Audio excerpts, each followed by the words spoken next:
Hi, I'm Emma. I'm a mum of two and founder of Bells and Babes, which offers maternity, baby, and nursing clothes to hire across the UK by post.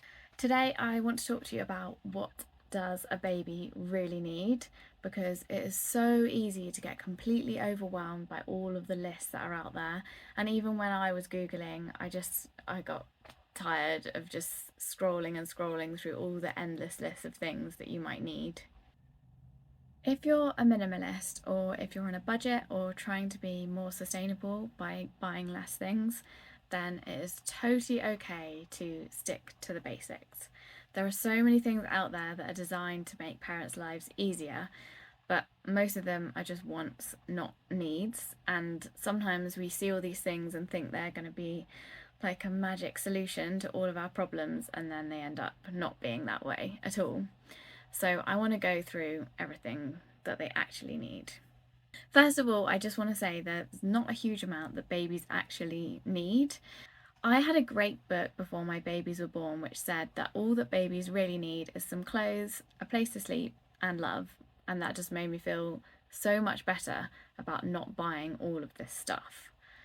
But I'm going to sort the list out between everything that you really need, and then some things that you might like to consider, and then things that we never had that I just can't really imagine would come in useful at all.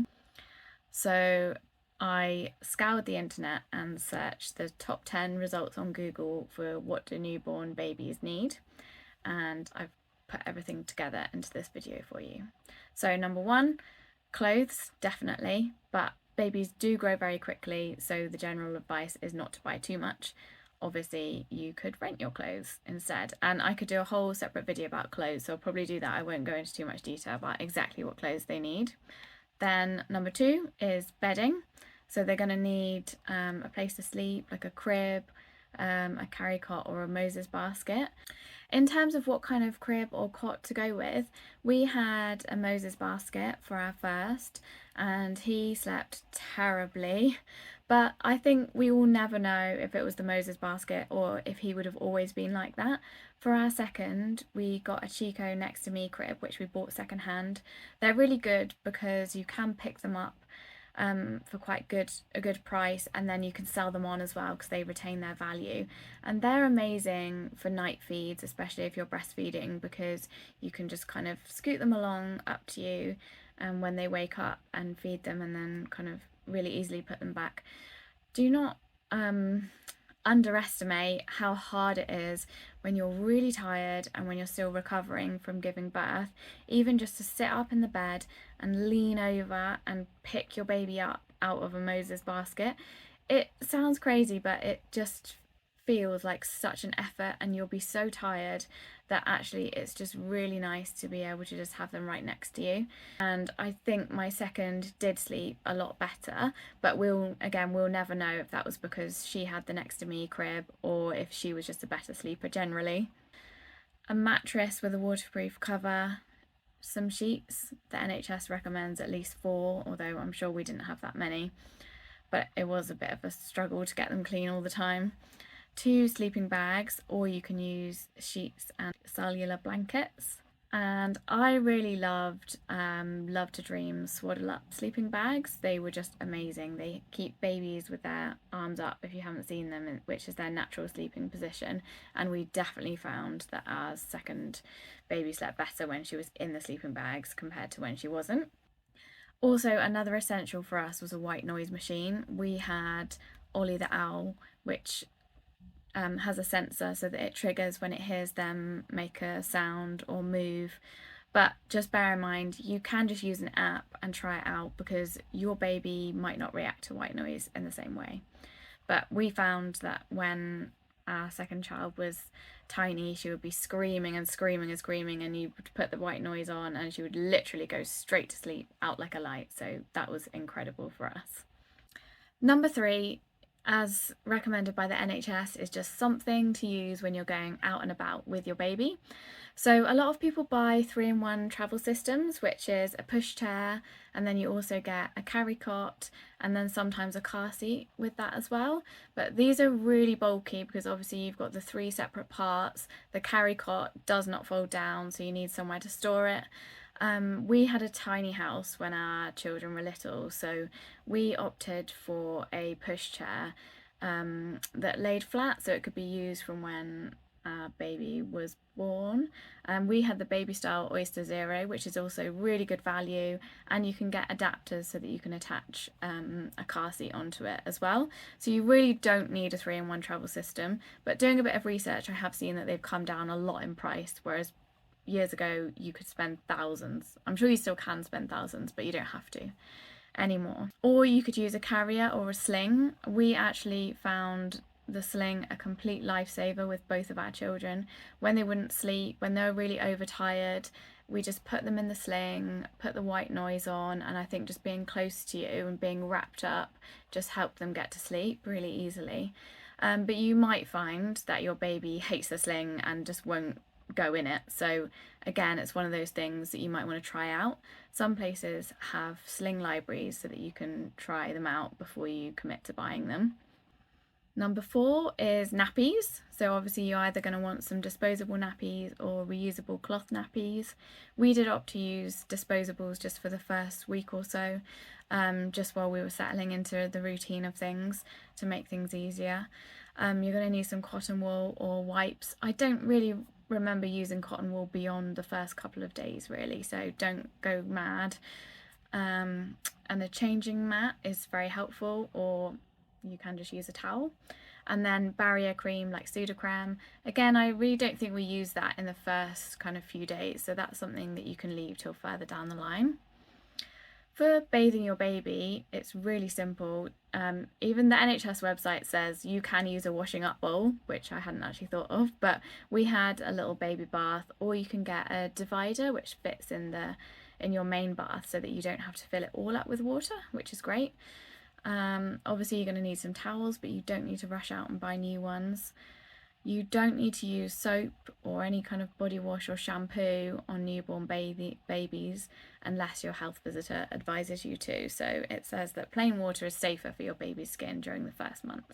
Next is breastfeeding or chest feeding equipment. So nursing bras. I actually found the style that had the clip and fold down a complete faff when I was breastfeeding, and in the end I opted for bralettes that I could just pull up really easily, or something that you can just pull to the side, but you might want to experiment and find out what works for you. Breast pads, you're gonna need breast pads, so reusable ones are great for when your supplies settle down, but at the start you'll probably find that you're leaking way too much to use reusable ones, at least I was anyway, so I had to use, unfortunately, the really expensive disposable ones, but they were a complete lifesaver because I would have just soaked through everything otherwise. Nipple cream, definitely a must. And further down the line you might want to buy a breast pump, but I would just recommend just seeing how things go. You don't have to get that in advance.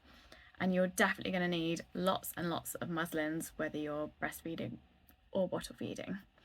And then obviously for bottle feeding there's a few different things that you might need, so obviously some bottles with teats and caps. Sterilising equipment, although actually we did use bottles as well and we never had a steriliser, we just boiled them in hot water, but it just depends. If you're bottle feeding you probably want to have a steriliser.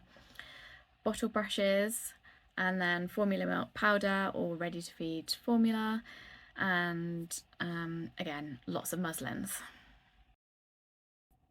Okay, moving on to some of the other things that you might want to think about but that you probably don't need to buy straight away. So a baby monitor. If your house is really small you might not even need one, and don't feel like you have to get one that's got a video. I don't know if I'd be tempted these days, whereas a few years ago when my ones were little we just got a hand-me-down which was one that just had sound, and that was absolutely fine. It was quite handy that we could talk, 2 ways that you could talk to your baby as well if you want to. A night light is really handy for the night feeds because you wake up in the night and you're really disorientated, and it's just good to have that low level lighting so that you can see what you're doing.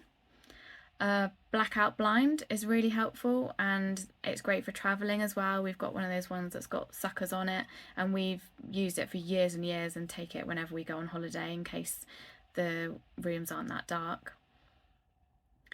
A baby nest. I think these were quite popular when ours were little a few years ago, and I think we bought a second-hand sleepy head, and that was an absolute lifesaver. I think when Lawrence was little, we didn't buy one until he was 5 months old, and his sleep was just terrible. And then when we finally caved in and we bought one, it was just amazing. His sleep transformed. So that was really great, but I think fewer people maybe use them nowadays, and that they're not supposed to be that safe for them to sleep in. So that's just something that you might want to consider. Obviously, storage for their clothes. You might want a rocking chair or an armchair or a recliner to sit in, especially for feeds and night feeds. I wish I had a rocking chair. I did not have space for one, but that would have been really nice. A dummy, I mean, again, you can just run out and get a dummy if they're crying a lot and you're struggling to soothe them, and whether they will or won't take a dummy, you won't know until you try it. So again, you don't need to have it in advance. A toy box or a basket, again, they're not going to use toys for the first few months, so you do not need to have that ready. A baby swing, some people recommend, and they seem to be like a lifesaver for some people. And we thought with our second child, we kind of wanted to buy more of the gadgets because we wanted to make our lives easier, and we thought all these things would really help. But we bought this expensive swing, or that was one of our gifts, and she just absolutely hated it and wouldn't even go in it. So again, I just think, just remember that these things aren't always going to meet your expectations, and it might be best to try it out first before you commit to buying it. A playmat, they're not going to need until they're a little bit older anyway, and they probably won't let you put them down until they're at least 3 months old. A playpen, again, and again, not something you're probably going to need for a while.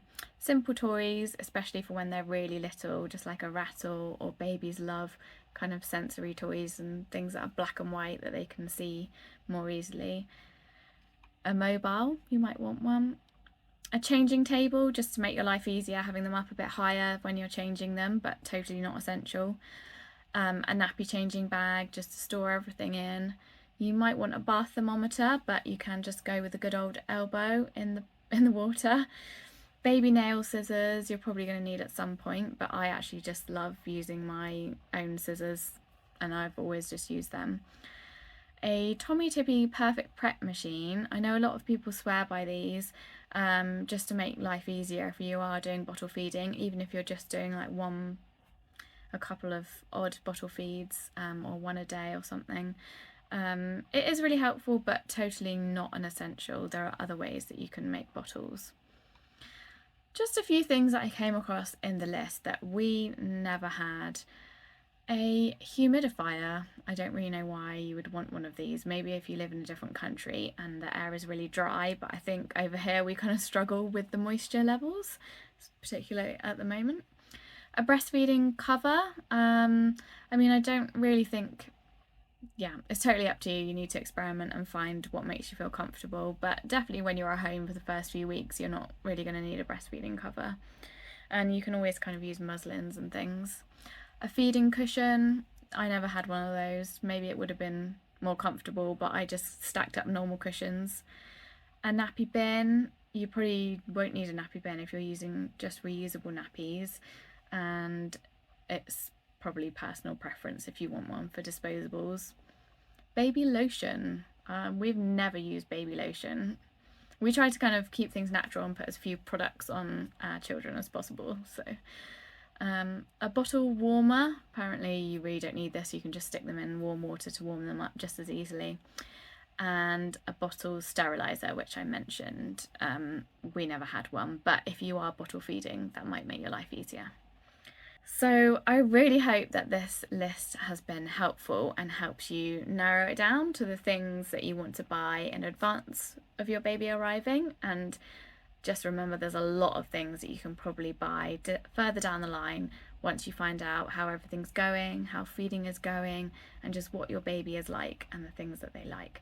Just try borrowing things from friends. Definitely pick things up secondhand where you can. And good luck! If this was helpful, please give us a like and subscribe so that we can keep producing more content. Thank you. Bye.